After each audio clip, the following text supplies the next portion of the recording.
back to Saturday morning. We are glad it is Saturday morning. This has been a crazy week for us. And if it could happen, well, it happened this week. So if you sent something in for the subscriber spotlight, we did not get it.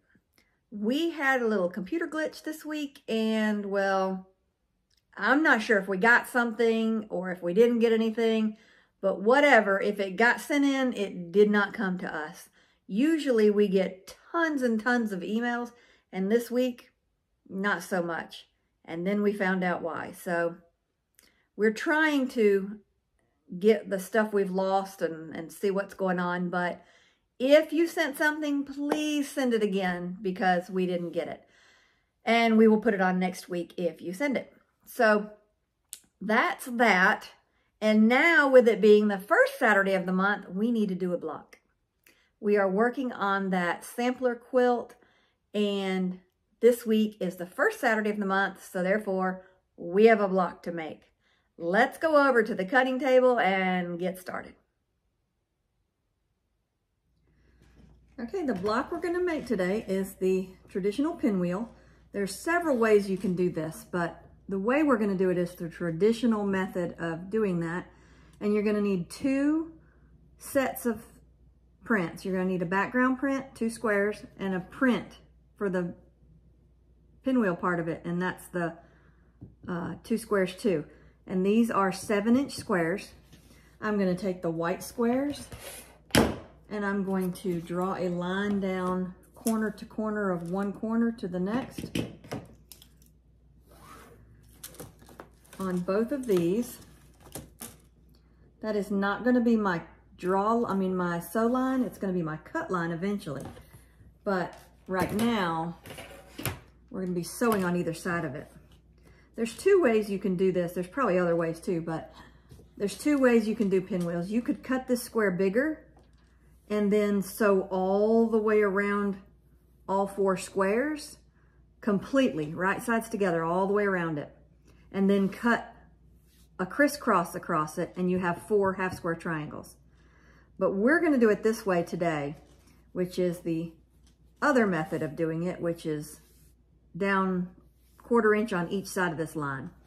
The reason I'm doing it this way is 1, that is the one way to do it, and 2, we have someone that we mailed fabrics to, and she's doing the same squares we are, and I don't know that she would have enough fabric to do it the other way, plus just another way to do it. But I did want to tell you both ways so that if you want to do it the other way, you can do it the other way. I'm not quite sure what your sizing of the cut would have to be. I don't remember that right off. For the square size. So if somebody knows that, put that in the comments below. I can look it up, but somebody might know it right off. So I'm going to take this line that I drew and I'm going to stitch on each side of that line 1/4 inch. So it's going to look like that. I'm going to do that for both of them, and then I'm going to cut. So I'll take this one now, sew on each side of that line.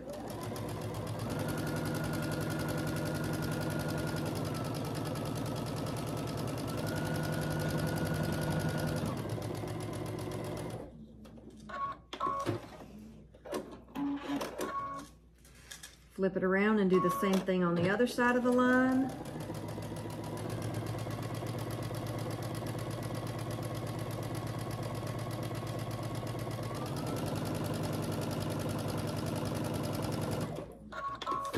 Then I'm going to take it, oh, and I forgot to tell you that I did press these squares before I started any of the sewing.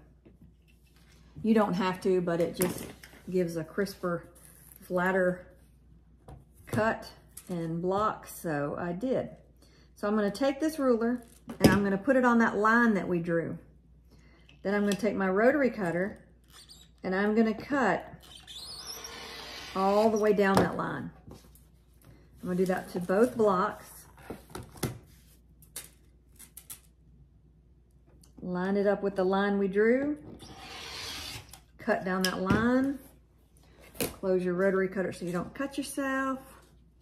And now you've got 4 half square triangles. We're going to take those and we're going to iron them open, pressing it to the dark side on the back. And then we can take our dog ears right here and cut them off. I'll do that for all 4 of these, and then we'll put it together. Once you've got them all pressed open, we'll set them up like a pinwheel is. And let's see, takes a minute to get this right. There you go, there's your pinwheel. Now we'll take it and sew this side to this side, this side to this side, and then we'll sew our rows together. So we'll flip that over, sew down that side.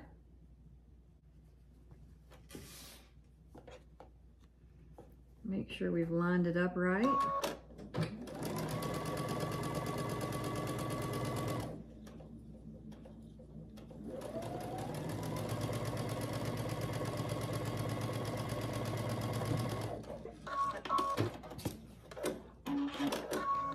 I'm going to press that open with the seam going to the dark side. So we've got our top half of our pinwheel. Now we need to sew the bottom half. So I'll sew this to this side.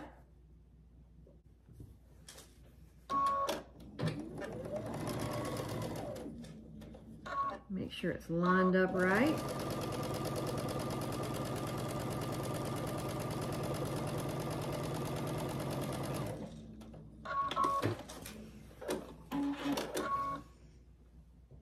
Press it to the dark side. And now we sew our pinwheel together, top to bottom. So we'll take it, lay it right sides together, take our seam and line them up, roll it to the top and pin it, take our sides, line them up, and pin them. Then go to the other side and pin it. And then stitch a 1/4 inch down this side. Take your pins out as you go.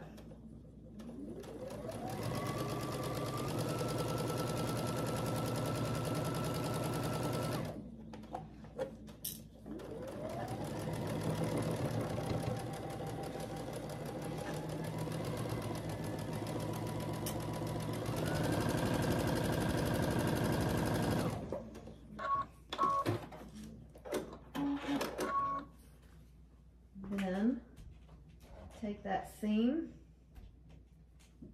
press it open, and now you have a pinwheel block. So now what we need to do is see if it is squared up. We need to do a little bit of work of that. So we're gonna go to the other cutting table. To square this up, we need it to be 12.5 inches. This is a 12.5 inch block. So we take it,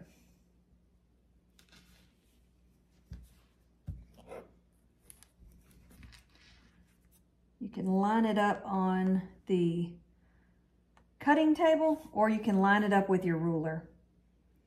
And what I'm going to do is line it up with my ruler.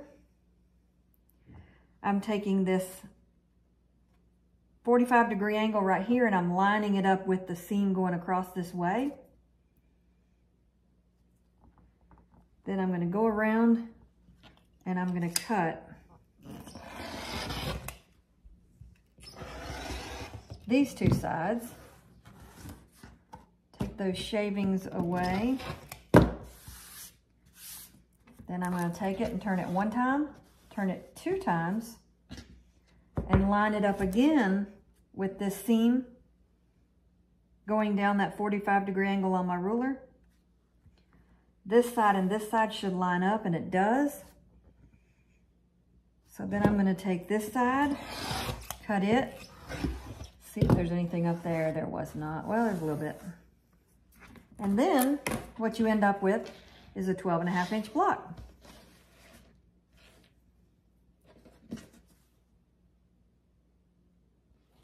I hope you enjoyed this episode and this tutorial for the Pinwheel pattern quilt block. And I know there are other methods out there. These are the only two methods I've ever used, which is the method that we made this with, and then the one where you sew all the way around the square. I've not done a 12.5-inch block that way. I know it works. I've not done that size. I usually use like a 6-inch square for that pattern. I've made a lot of those, but I've not made it in a 12.5-inch block. I know it works. I tell you that. I know it works. I just don't remember the cuts right off. So if you know those cuts, put them in the description below so that other people can do that method if they so choose to do that method. And again, that is the Pinwheel block. This quilt, this block is beautiful when it's put together, all one after the other. No sashing, no anything, just scraps. You can use scraps, you can use fabric lines, whatever. But the Pinwheel quilt is one of the most beautiful quilts when it's put together. It's the most simple, and it is beautiful quilt. So there's an idea for an entire quilt or just a quilt block. Hope you enjoyed it, and I hope you learned something. I also hope you have a great week and enjoy your weekend. And until next time, we will see you later. You guys have a great weekend, great week coming up, and happy quilting.